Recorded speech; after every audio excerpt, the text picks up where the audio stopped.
Hallelujah and happy Easter to you all. Mwene wabakane Yesu Amanehulu Sane. Afini huwe wakane ya Luka SANEKPAKPA. Mwene wabakwe Yohane SANEKPAKPA. Wabakane oti ni yomiye. Kuni nikane mo akafika kada. Nyeketwe budru. We are reading the Easter story today. Last year we read from Luke. This time we are reading from John. We are reading just the critical aspects so that the reading will not be too long. Happy listening and happy Easter. Yohane SANEKPAKPA. Icho nyuma kekpa hanyo. Keje klen kuku. Ke ashi kuku niji nyuma ke ekomi. Yesu sɛɛgbɛtsɔ mo. Beni Yesu wie ne kesole mo wie mo inele. Eka se lo ele jekpo ameyafo kedron faale kɛtee ni trom koyole ni ka metemni. Shiyuda oni achon egbele hu lejen. Eja ke Yesu ke eka se lo ele fo pe ejen. No hiwole. Yuda yango asra afoi ke tuji ke de Osɔfonukpa ke Farisi foile ango. Ni amehie kane ke hai ke ŋmawuiaŋ dade ke bajen. Kekele akeni Yesu lemi fia ni ba enole. Ejekpo ebi ame ake na munye tao. Amehere le no ake Yesu Nazare nyole. Yesu ke ame ake mine. Shiyuda moni achon egbele hu ke ame damoshi. Agbenebe ni eke ame ake minele. Ame na sese ni ame agbegbeshi. Kekele isa ebi ame eko ake. Mamonye tao ni ame ke Yesu Nazare nyole. Yesu here no ake. Mi ke nye ake min. No hewole keji minye tao ole. Nye ha ame neme aya. Eke ene. Uni wie moni ewi ake. Me ini oke ha mile. Mi hako amete muku ala ajele abamne. Kekele Simon Petro balaklante. Ni ehiele ni eke ban Osɔfonukpa le nyon le ni efu enine dwotoi. Nyon le gbe ejima ako. No hewole Yesu ke Petro ake. Ka klante le awu ohebo lemne. Anekplu ni mi cheke hamile. Mi kanu. Keje kuku ni ji nyuma ke enyo. Ke ashi nyuma ke edwe. Amɔ Yesu kɛtee anamo. Keke ni asra foile ke asafo achenukpa le ke Yuda foile Atsu Yesu ya mefile. Ya mekpla le kɛtee anamo tutu. Eja ke kaifa ni yo Osɔfonukpa ye na kan afile no le shano jile. Shi kaifa jimoni wu Yuda foile anga ake ehi. Ake mokome gbo ye manle na jianle. Keje kuku ni di nyuma ke nehu. Ke ashi nyuma enyu ke edwe. Osɔfonukpa le bi Yesu ni. Agbene Osɔfonukpa le bi Yesu ekase loile ke echon mo le hisanji. Yesu here le no ake. Fan mi wie mi chon jile. Dane mi chon ni ye pe hele ke solemo wele. Heni Yuda foile fe pe oyele. Ni mi wie noko ye dujian. Meba obi omimu. Bi me ni babu omi toile no ni mi ke ame. Na mene me leni ni mi ke. Beni Yesu wie ne kene tuji le ate mukome ni damoje le gbale mani ke. Heto ni oha Osɔfonukpa le ne. Yesu here le no ake. Keji mi ke efon kule. Ye efon lehi udase. Shikeji ekpakpan le. Mehewo uyomi. Ni anaha akelete Osɔfonukpa kaifa mo ekpamni. Keje kuku ni di nyuma enyo kekpanyo. Ke ashi nyuma ete kekpanyo. Yesu ye Pilato hiya. Keke ni amekpla Yesu keje kaya fango kɛtee kojomo hele ni eshe manke. Ya amedi enchele amebote kojomo hele. Koni amekabule amehi. Poni afe ni amewo heho le yeli. Nui wole Pilato jekpoba amengoni ke. Me na afulongonye ke bayenu nehi. Amehere no ake. Je efon fe lo jile kune okele Abrahambo. Keke ni Pilato ke ame ake. Nyengwale ni nyedie nchenye kojo ale yenye mlale na ni Yudafo ile kele ake wole wobehegbe ake wogbe omuko oni Yesu wie mo ni ewie eketwono gbele ni ba gbole abamni keke ni Pilato saa bote kojo mo hele ekomu yeche Yesu ebila ake ani boji Yudafo amanchele Yesu herele no ake budienche oyin oto oyuo enene alo men kumen gbabu nakan emihi Pilato here no ni kele ake ani Yudafo nyojimi budienche o man bi ke Osɔfonukpa ile ke buhami meni ofe Yesu here no ake imanche yeli leje jene imanche yeli leje jene mninkule mison lo ele a pelehe koni aka ngomi aha Yudafo ile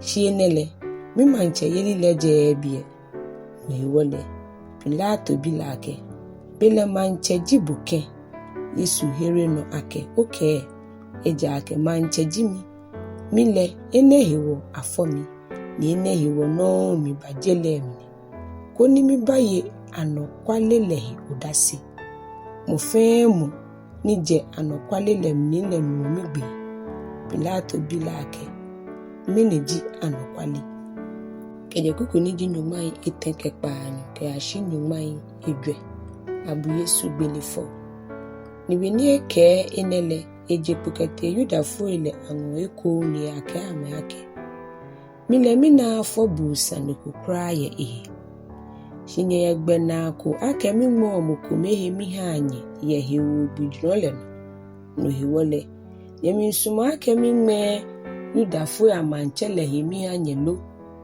kekele amefe amebolo ameke je monen shimbaraba mo shimbarabale ojo twalo hallelujah Yohane SANEKPAKPA ichonu make ne hu keje klen kuku ke ashikuku niji nyuma ke ekpa keke ni Pilato mo Yesu ni ehile plebi ni asrafo ile ke meife akekre ni ameke fi ichu ni amewula atade churuku ni ameba enwo ameba ke hamanye Yudafo amanche ni amegbula le mai keke ni Pilato jepu eko ni eke ame ake na mikele ejepu ke banyemo oni nye na nye li ake mina afọ bu sanduku ye ihe keke ni Yesu jepu nime akekre le fi icho ni ewu atare churule ni Pilato ke ame ake na agbomole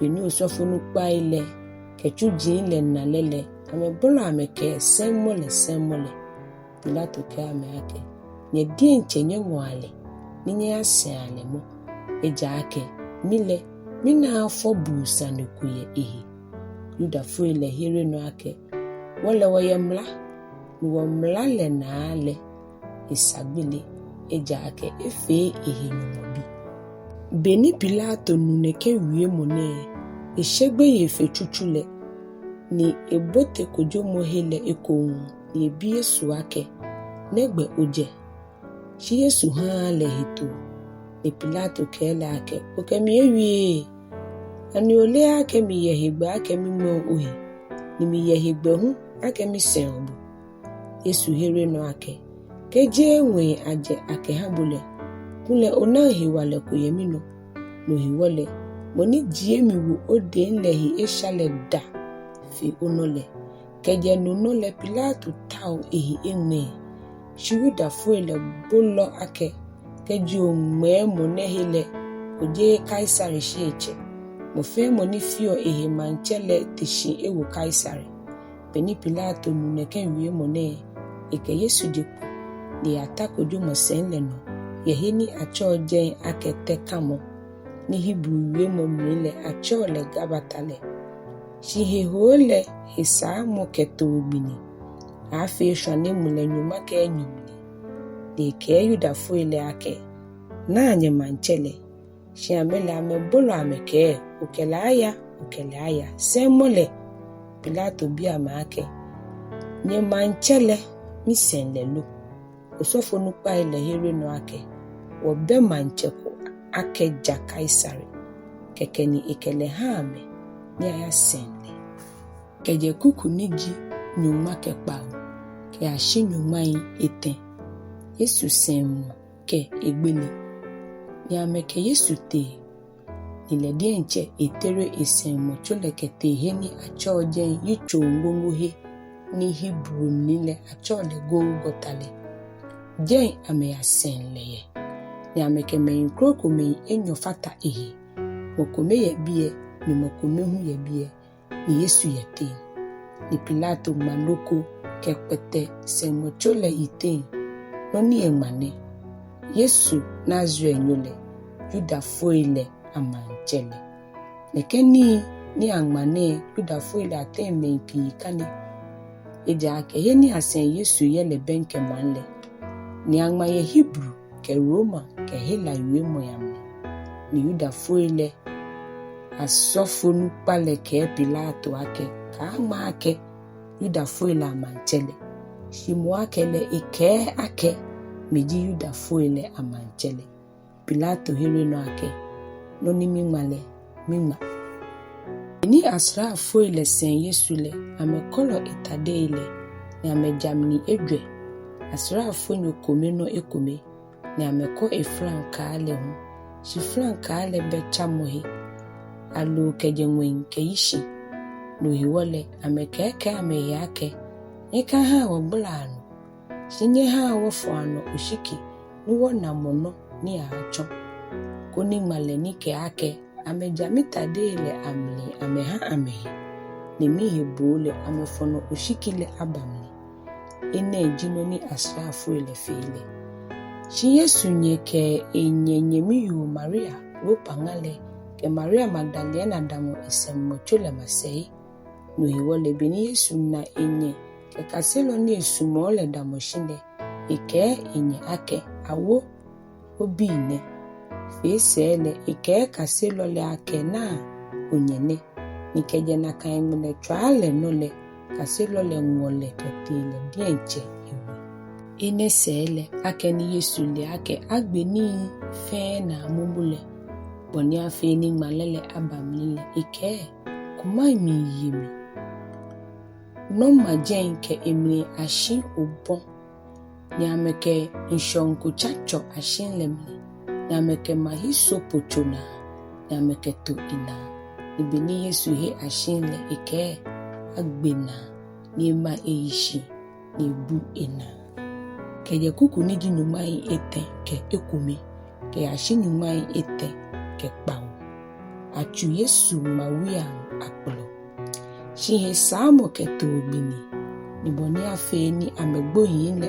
akahi sɛŋmɔ chole no ye he jomo gbele no eja ake na kan he jomo gbele gbiwulu ni he wole Juda foile ya pa Pilato fai ake akumu amenaji ni aji ame no he wole asra foile te ni ame akumu me ni asen afata ehele anaji klen mole ke moniji enyole fen shibeni ameshe Yesu ni amena ake egbomumule lele amekumo inaji shimu asrafo ile aten mokomeke akplɔ tsu ŋmawuiaŋ ni amrole la kenujemni ni monina le eyehi udasine ni udasile anokwan ni ele ake anokwale eruo koni nyehi eja aka feni ne koni no ni agba ake akun ewu kole abamni ni ansa ngmale krokro ke ame akwe moni ame chule nole keye kuku ni jinyu mai iteke paanyo ke ashina agbe Yesu fun ni ne asele Yosef nije Arimatia niji Yesu kaselo shi Yuda foile ashemo hiwole ejie eheshine ya bi Pilato kuni eha ajie Yesu gbonyole ni Pilato melegbe no hiwole ete ni ajie Yesu gbonyole kete ni Nikodemo moni klen beni baba Yesu mole ebanyonle hunke mireke alo ni afutu afe kilo inyumai etemba kekeni amengo Yesu gbonyole na mekekla ile ketufan le fimole tamaboni yudafo efi ofumomole heni asen le yele trom koyejen ni gbonyobu he koye trom lemli ni atoko mokoye mlimpen no hiwole ame Atsu Yesu yejen ye yudafo ile ahisa moketo bile hiwo eja ake gbonyobu le benke. Hallelujah. Yohane SANEKPAKPA yichonyumai enyo keje klen kuku ke ashikuku niji nyoma Yesu shitee shio chile klen gbele no mankemra benihi enako agbelele Maria Magdalena babule ina ake ajietele kejebule na keke ni shafu ni ba Simon Petro kekaselo komele ni Yesu sumole mu eba ke ake amewonu chole kejebule mni ni walehe ni amekele yame no hiwole Petro kena kan kaselo komele jepo ni ameyi nkemi ya bule ni ameyenyo le fe amewofo shikaselo komele hu Petro ni le chuchu eshebule ni benye ema eyishile inaklala ile dwereshi shi eya abule keke ni Simon nye esekeba ni bote bule ni naklala ile dwereshi shiduku ni akefie yichole kan klala ile amasei shimu akumomli ni kan kroku bani keke ni agbene kaselole ni babule hi chuchu le hubotemni ni ena ni ehe eja akekule amenuko malele ni kyo akeja eteshe keje gboyin atin le shishilolo keke ni kaselo ele ku amese amete ishia keje kuku ni jinyuma kene ke ashinyuma enyo ke ete Yesu jie ehepu echon ekaselo ele kekele akan gbele ni ji ochile klen gbele no ngbeke beni yudafo ile ashemo hiwole anga moshina hini kaselo ele ebua ameina yele Yesu bani badamu ameteni ke ake hejole anye ibeni eke na kaile eke ede ile ke ŋmawuiaŋ le chon ame keke ni kaselo ele nami ishe ake amena nunchole Yesu sa ke ame ku ake hejole anye boni chele chumile na kami umi chuonye ne ibeni eke na kaile emu ehwe amenu eke ame ake nye he amumu kronkronle me aye shai ninye ke afa amele ake fa ame ni me aye shai ninye ke atule aketo. Hallelujah.